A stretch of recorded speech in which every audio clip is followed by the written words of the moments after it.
This video has been brought to you by My Extraordinary Productions. Click the link in the description below. One question I often get is, how do you make sure you can hold your shoot before you actually start putting your shoot together?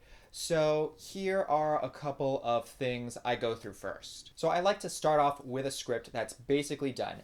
Yes, I may make minor alterations based off of small things that happen. Maybe someone flubs a line, but it's fine, it's close enough. Maybe the prop was supposed to be a pink cake, it's more of a red, whatever, it doesn't super matter.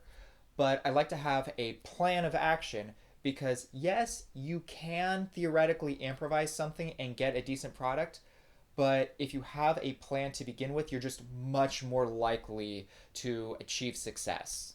Once I have my script, I ask myself, what is the hardest thing to fake? What do I need to spend money on? What do I really need the authentic version of in order for the story to be true? Can I get it? And if I can get it, then I can move on to the next step.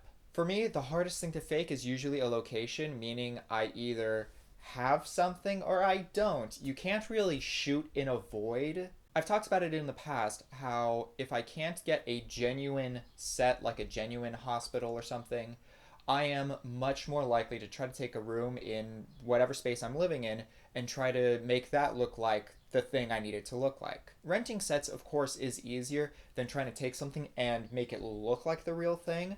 The only barrier there, though, is that you often have to pay money, and it's easily an extra $500. It's often an extra couple of $1,000s. Now, you can theoretically borrow a set from someone who really trusts you. Like, if you've got a really good friend who owns a coffee shop, you might be able to film something in there.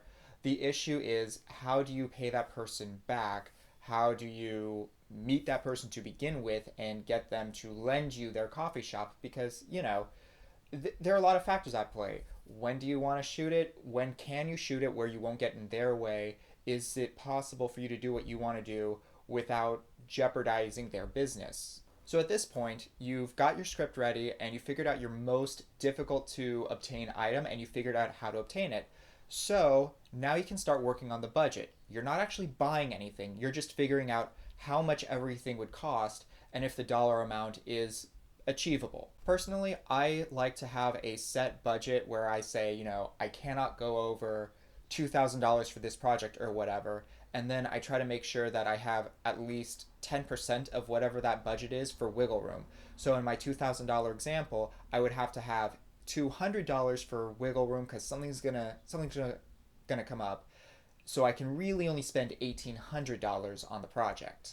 One thing I'll often do is I'll come up with the ideal budget where I'm able to pay everyone a living wage and I'm able to rent my sets and I'm able to do everything. And then I'll come up with a different budget where I'm seeing where I can cheap out without the final product suffering. So now that you've figured out your script and you've figured out some budgets and you've figured out your most difficult to obtain item, now you can start to figure out your shoot date. And I already have a video on this, but I recommend, if you're going to use a SAG-AFTRA contract, that you try to plan your shoot 6 weeks in advance because it takes some time for the paperwork to be processed. And now that you have your shoot date picked out, now you can start booking your locations and your talent and everyone else.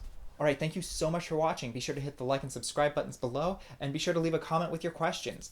Also, follow me on social media, and I will see you all next time.